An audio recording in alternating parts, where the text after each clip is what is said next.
Spider-Man Into the Spider-Verse, 2018. The film that shook the animation world. Spider-Man Into the Spider-Verse wasn't just a movie. It was a wake-up call to the entire industry. At the time when Disney and Pixar dominated with safe 3D styles and formulaic stories, Sony came swinging with a unique blend of 2D and 3D animation, comic book panel effects, and kinetic energy that felt ripped straight from the pages. Critics called it a visual revolution, but its emotional core is what made it a classic. Miles Morales' journey resonated with audiences in a way few superhero films ever had, blending humor, heart, and identity in a deeply personal way. I'm kidding.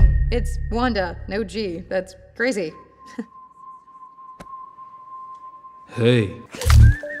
Hey! On a $90 million budget, it grossed over $384 million and won the Academy Award for Best Animated Feature, ending Disney and Pixar's near monopoly on that category. This was the spark that lit Sony's animation fire. The Angry Birds Movie 2, 2019. Okay, hold on. I know.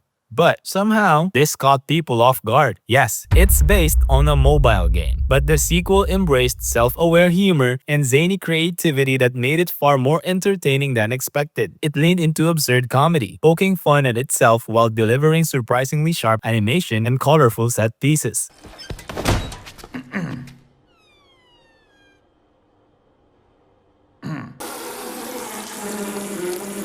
While Disney was busy with Frozen 2's heavy emotional beats, Angry Birds 2 offered pure, chaotic fun. It didn't break records like Spider-Verse, but it performed well internationally and earned a much warmer critical reception than the original. It proved that Sony could even take the silliest IP and turn it into something watchable in the animation space. The Mitchells vs. the Machines, 2021. A family road trip movie that turns into a robot apocalypse comedy. The Mitchells vs. the Machines felt like Sony doubling down on what made Spider-Verse work. Hyperactive animation, visually playful sequences, and a heart that never got lost in the chaos. It was supposed to be a theatrical release, but pandemic delays pushed it to Netflix, where it became one of the platform's most watched animated titles. Critics praised its authentic, awkward family dynamics and its inclusive storytelling, including openly queer representation that was handled with warmth rather than tokenism. My parents haven't figured me out yet. To be fair, it took me a while to figure myself out.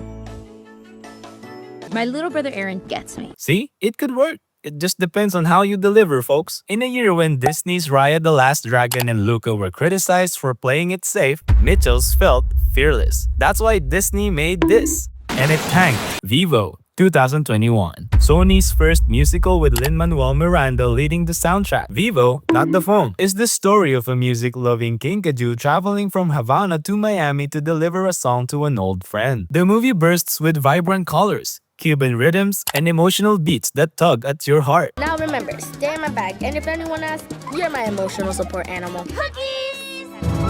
Cookie sale! All proceeds go to protecting endangered species. Oh no, the sand dollars. While Disney's Encanto would later explore similar themes of family and music, Vivo dropped months earlier and stood out for being a rare Latin-inspired animated adventure not from the House of Mouse. So did Disney copy Sony? I don't know. Even with a streaming release on Netflix, it left a cultural footprint, thanks largely to Miranda's catchy songs and the film's unabashedly warm vibe. Spider-Man Across the Spider-Verse, 2023. If the first film was groundbreaking, the sequel was better. Across the Spider-Verse expanded the scope, introducing entire new universes, each with their own unique art style. From the watercolor brushstrokes of Gwen's world to the gritty comic book textures of Spider-Punk. It wasn't just eye candy, it deepened Miles' story, exploring themes of destiny, identity, and sacrifice. Fans and critics hailed it as one of the best animated films ever made. With a $100 million budget, it earned nearly $691 million worldwide, towering over Disney's Wish that same year. Stop Spider-Man! You? No, wait, you? Ay, coño, Miles! Miles Morales! He's entering Sector 4! It cemented Sony as the studio pushing animation into the future. A quick shout out to The Spider Within, a Spider-Verse story, 2023. This short film was a fascinating detour, an introspective look into Miles Morales' mental health as he deals with the pressures of being Spider-Man. Surreal visuals, eerie dreamscapes. You're really not gonna turn around and check right?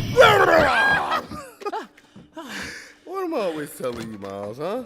You gotta keep your head on a swivel. I know. head on a Dad. An intimate character beats gave Spiderverse World unexpected psychological depth. It was only 7 minutes long, it's short, and it was released online. But it again showcased Sony's willingness to experiment narratively, something Disney rarely risks in their big franchises. K-pop Demon Hunters 2025. Sony's boldest swing yet, a Netflix exclusive that exploded into a full-on cultural event. The story follows a fictional K-pop girl group, Huntrix, who secretly battle demons while balancing fame, friendship, and identity. The film is loaded with flashy choreography, neon-drenched visuals, and themes that resonated with young audiences globally. It didn't just dominate Netflix, it smashed records with over 180 million views in weeks, and its soundtrack became a phenomenon. You can definitely see this all over TikTok.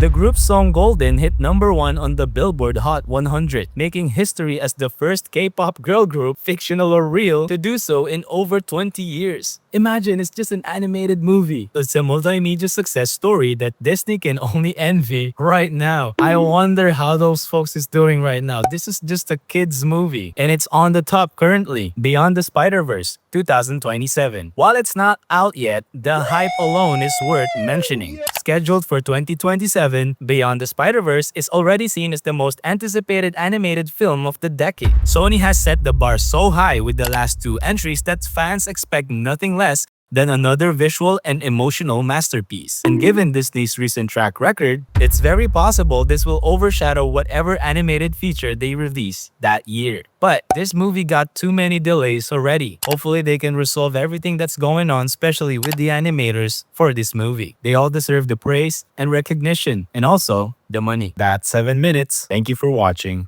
Like the video, and don't forget to subscribe for more flops.